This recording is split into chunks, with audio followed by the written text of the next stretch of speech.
سلام كما يصنحو كبرات تخاتلت نخلكم رحوس حادش عامت كخونلكم انداتمنخو نلوم ناي فلما معلت حادش عامت 2026 استدالو حادش زيناتات حيزلكم قريب لخو مكتتالكم يعدم فلما كندبتاتو አቶ ጌታቸው ረዳ ፕሬዝዳንት አሳፈወርቅ በሊሕ ክብል ዝሃቦ መግለጽ ዝምልከተን ዶክተር ደብረጽዮን ተማለ ዘውጽኦ ታሪር መግለጽ ዝምልከተን ፕሬዝዳንት አሳፈወርቅ ዝሐለፈ መልእኽቲ ዝምልከተን ኣብ ዞባ ሰሜናዊ ቀይ ባሕረ ገምጋም ከም ዝተኻየደን ሓድሽ ዓመት ኣብ መላእ ዓለም ብድሙቕ ከም ዝተጸንበለን ኣብ መንበረ ገዛ ፑቲን መጥቃዕቲ ከም ዝተኻየደን ሶማሌላንድ ሰፈር ደቂ ቃዛ ክትከውን ከም ተሰማምዐት ሶማልያ ከም ዝገለጸተን ሶማልያ ንኤርትራ ከም ዘመስከነተን ዝብሉን ካልእን ዝሕብር ዝርዝር ዜናታት ሒዝናልኩም ቀሪብና ኣለና ንቻነልና ሳብስክራይብ ብምግባር ክሳብ መወዳእታ ክትከታተሉና ብኽብሪ ንዕድመኩም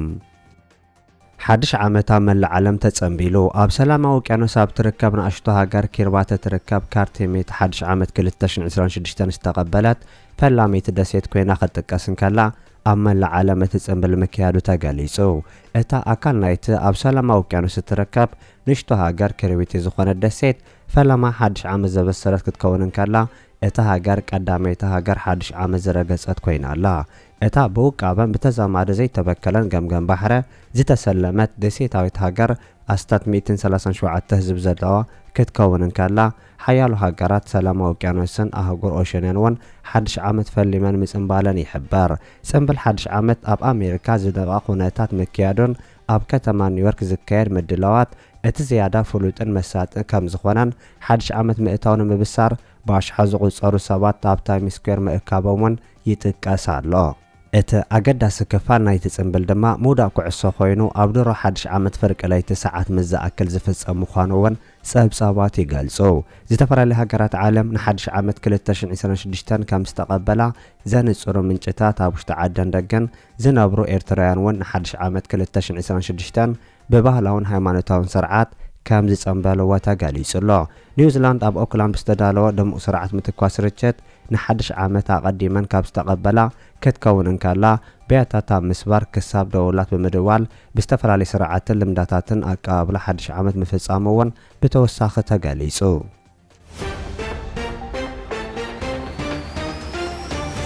أمن برجزا بوتين متقعت كم استخايد تغاليصو كاب يوكرين زبررا سبل ونفرت اب حدا كمنبر ابايت بريزيدنت برامي بوتين موداقا بمتقاس يوكرين اب لعل بوتين متقعت موسادا روسيا حبيرا بريزيدنت برامي زلنسكي يوكرين اب لعل حدا كمنبر ابايت بريزيدنت برامي بوتين بسبل ونفرت متقعت فصيما زبل كس روسيا كم زنصغون اتناي منግስት روسيا كس موسكو نزرب سلام ناب عصو معصو كتب صحه دل كم زلا زملاخت مخانو غاليصو ሚኒስትር ወጻኢ ጉዳይ ሩሲያ ሰርጌይ ላቭሮቭ ኬፕ በሰሜናዊ ምዕራብ ዞባ ኖቭጎሮድ ሩሲያ ኣብ ዝርከብ መንግስታዊ መንበረ ፑቲን ተስዓን ሓደ ካብ ነዊሕ ርቀት ዝጓዓዛ ሰበል ወነፈርተ ወይ ከዓ ዩብ ተጠቂማ መጥቃዕቲ ከም ዝፈጸመት ከጋልጽ እንከሎ ብዛዕባ ዘጋጠመ ዕንወት ዝሃቦ ፍሉይ መልእኽቲ ከም ዘይነበረ እውን ተጋሊጹ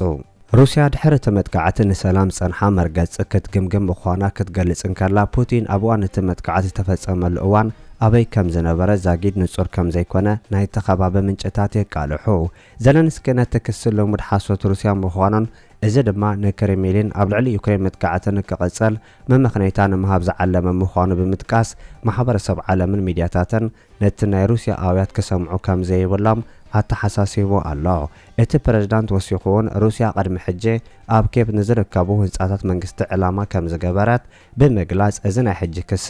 ኣብ ልዕሊ ዩክሬን ተወሳኺ መጥቃዕቲ ከም ዝፍጸም ምልክት ክኸውን ከም ዝኽእላ ጠንቂቁሎ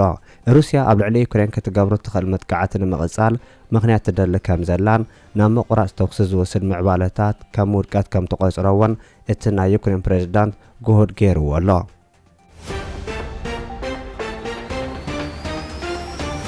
إمارات كابيمن كتوص كم استجددت تجاليصو سعود عرب اب لعلته اب يمن عسكرو صنح حيل إمارات عرب دحر زغبرته دبداب إمارات كابتا هاجر كسحب موسانا جاليصا سعود عرب زعبات مسكوربيت عرب وشمت عرب حبرات إمارات عرب وترز صعبن ات دحراوي إمارات حيلتاتا كابيمن كسحب زدرخه متقعته بزملكات حبريتا مهابا كتقسن كلو وهاب قال كيدان ميجر جنرال ترك المالك ንስተኻየደ ወተሃደራዊ ስርሒት ዝሰነደ ምስልታት ምርኣዩ ይጥቀስ ኣሎ።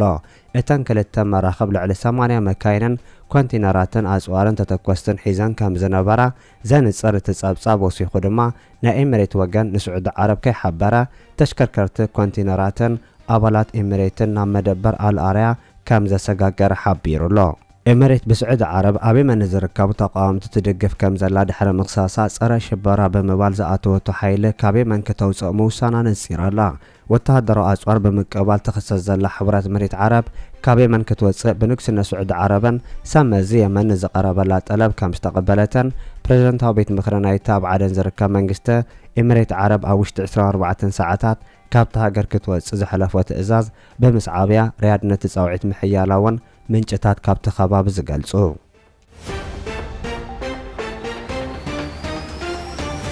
ሶማሌላንድ ሰፈር ደቂ ቃዛ ክትከውን ከም ተሰማምዐት ሶማልያ ገሊጻ። ሶማሌላንድ ከም ኣምሳያ ናይቲ ካብ እስራኤል ዝረኸበቶ ናይ ሃገርነት ኣፍልጦ ካብ ቃዛ ክወፁ ዝተመደቡ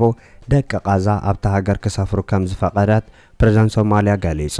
ፕሬዝዳንት ሶማልያ ሓሰን ሼክ መሐሙድ ኣብ አልጀዚራ ብዝሃቦ መግለጺ ሶማሌላንድ ሰለስተ ዓበይቲ ጉዳያት ከም ዝተቐበለትን ኣዝዩ ሓደገኛ ስምዕ ከም ዝገበረትን ኣፍሊጡ ኣሎ። ኣብ ርእሲ እቲ ደቂ ቃዛ ኣብ ሶማሌላንድ ክነብሩ ዝገበረቶ ስምምዕ ናይ እስራኤል ናቫል ቤዝ እውን ኣብቲ ሃገር ክተክል ከም ዝፈቐደት ከምኡ እውን ኣብቲ ሃገራት ዓረብ ምስ እስራኤል ስኒት ንምግባር ዝተምሃዘ ናይ ኣብርሃም ስምዕ ክትኣቱ ከም ተሰማምዐት እቲ ፕሬዝዳንት ነጺሩ ኣሎ። እዚ ከምዚ ኢሉ እንከሎ ሶማልያ ኤርትራ ትርከበን ብርክት ዝበላ ሃገራት ብምስጋና ተገሊጹ። ኣብ ቪላ ሶማልያ ዝወፀ መግለፂ ከም ዝሕብሮ መንግስቲ ሶማልያ ኤርትራ፣ ኣሜሪካ፣ ኡጋንዳ፣ ዓዲ እንግሊዝ ዝርከበን 52 ሃገራት ምምስጋኑ እውን ክፍለጥ ተኻኢሉ ኣሎ።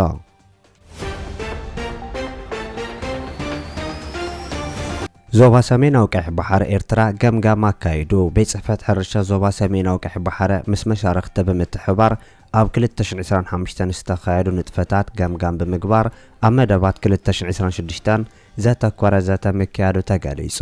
ኣብቲ ብዕለ 30 ታሕሳስ ኣብ ወደባይት ከተማ ምጽዋ ዝተኻየደ ኣኼባ ንኹሉ መኣዛዊ ምግቢ ንምርግጋጽ ኣብ ዝግበር መደባ ዘተኮረ ዕቃበ ማይን ሓመድን ልምዓት ተኽልን እንስሳን ሕርሻዊ ንጥፈታት ዘጋጥሙ ብድሆታትን ኣገልግሎት ሕግን ምቁፅጻርን ከምኡ እውን ኣጠቃቅማ ድኹዕን ብልጫታቱን ዝምልከት ጸብጻባት ከም ዝቐረበ እውን ተገሊጹ። እቲ ጸብጻብ ብተወሳኺ እውን ኣብ ንእሷን ዞባታት ናቕፋ፣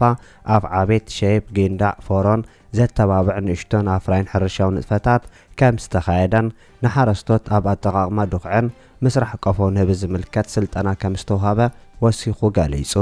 ተሳተፍቲ ኣብቲ ዝቐረበ ጸብጻብ ዘተ ብምክያድ ንኣባላት ሰራሕተኛታት መደባት ስልጠና ምውዳብ ንኣሽቱን ኣፍረይትን ሕርሻዊ ንጥፈታት ንምስፋሕ ዝተዋደደ ጻዕርታት ክግበር ከምኡ እውን ኣብ ሕርሻዊ መሬት ንሓረስቶት ንምስልጣን ግቡእ ትኹረት ክወሃብ ጸዊዖም ኣለዉ።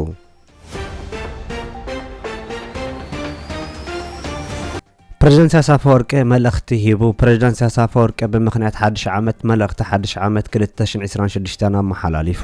ኣብ መልእኽቱ ፕሬዝዳንት ኢሳያስ አፈወርቂ ንዛዘሙ ዘለና ዓመት ብደረጃ ዞባና ዝሰፍሐ ጎደባናን ዓለምን ንሰላም ርግኣትን ሓባራዊ ልምዓትን ገስጋስን ዝፈታተኑ ዝተሓላለኹ ክስተታት ዝተጋሃደሉ ምንባሩ ብምጥቃስ ኣብ ከም ዝኣመሰለ ከቢድ ቅልውላዋት ዝዓብለሉ ሃዋህው ህዝብን መንግስትን ኤርትራ ከም ወትሩ ንኹሉ ክስታትን ብድሆታትን ልቦና ዓቕልን ተጻዋርነትን ዓጢቖም ከመከትዎ ሃገራዊ ርግኣትን ልኡላውነትን ከውሕሱ ምስ ኩሉ መሓለኻታት ድማ ተልእኾ ሃገራዊ ልምዓት ከሰላስሉ ምብቅዖም ኣረጋጊጸሎ ኢሉ።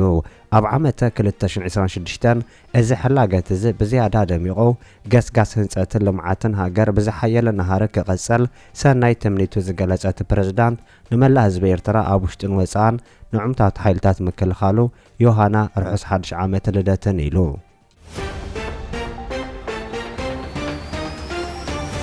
ኢሳያስ በሊሕ ክብል አቶ ጌታቸው ረዳ ተዛሪቡ። ኣማኻሪ ቀዳማይ ሚኒስትር ኢትዮጵያ አብይ አሕመድ ኣብ ጉዳያት ቀርኒ ኣፍሪካ አቶ ጌታቸው ረዳ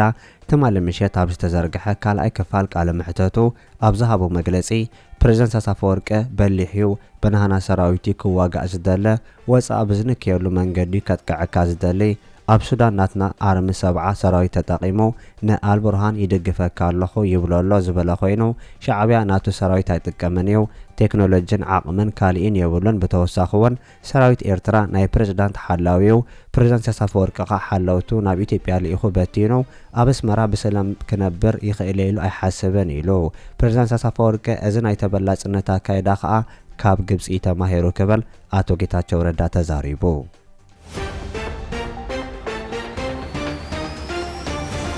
ኣብ ትግራይ ዝርከባ ማእኸላት መዕቆብ ተመዛበልቲ ሕጻጽ ሽረ ዓድዋ ዓብይ ዓዲ ዓዲግራት መቐለን ወዘተ ብኣማእታ ሸሓት ዝቁጸሩ ሰባት ራብዓይ ዓንቀጽ ስምዕ ፕሪቶርያ ብዝጥሕስ ስርዓታዊ ጥሜት የጋጥሞም ኣሎ ኢሎም ኣቦ እምበር ህዝባዊ ወያነ ሓርነት ትግራይ ዶክተር ደብረጽዮን ገብረ ሚካኤል ብጥሜት ኣካሎም ማሲኑን ተዳኺሙን ዓጽሚ ዝተረፉ ወገናት ግቡእ ሕክምና ዝተሓረሞም ቆስሎም እውን ኣደዳ ጽንጽያ ዝተቃልዑ ዜጋታት ብዙሓት ምዃኖምን ከም ሳዕብዮኑ ድማ ህፃናት ብዕሸሎም ኣረጋውያን በብሰሙኑ ህይወቶም ይስእኑ ከም ዘለውን እዚ ድማ ኣብ ስምዕ ፕሪቶርያ ዓንቀጽ 4 ንዝሰፈረ ነጥቢ ዝተሓሰ ምዃኑ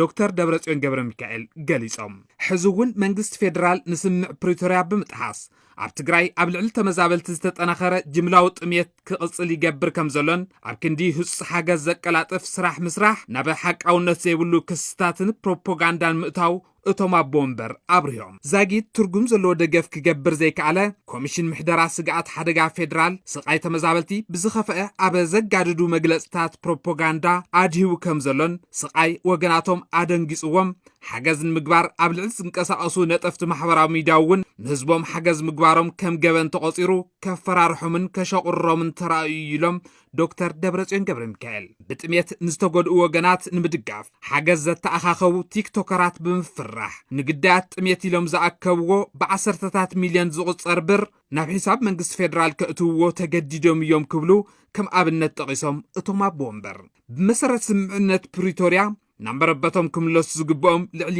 1 ሚልዮን ወገናት ሕዝውን ኣብ ከቢድ ጸገም ይርከቡ ዝበሉ ኣቦ እምበር ውድ ሕወሓት ዶክተር ደብረጽዮን ገብረ ሚካኤል ነስምዕ ኣብ ምኽታም መንጎኛታት ዝነበሩ ኣካላት ብቕልጡፍን ፍሉይ ቃልቦን ክርእይዎ ጸዊዖም ዶክተር ደብረጽዮን ገብረ ሚካኤል ኣብ ደብዳቤኦም ህጹጽ ሰብኣዊ ሓገዝ ተበጻሕነት ክህሉ ጉዳይ ዝውሃብ ሓገዝን ተበጻሕነቱን ዝምልከት ናጻ ምርመራ ክካየድ መንግስቲ ፌደራል ዘካይዶ ዘሎ ገደብ ምትእኻብ ገንዘብ ዜጋታት ወይ ድማ ዲያስፖራ ተበግሶ ሓገዛት ገበናዊ ምግባር ከብቅዕ ህዝባዊ ተሓታትነት ክረጋገጽን ብድምሩ ስምዕ ፕሪቶርያ ብምሉእነት ንምትግባር ቅልጡፍ ስጉምትታት ምውሳድ ኣድላይ ምዃኑ ኣስሚሮምሉ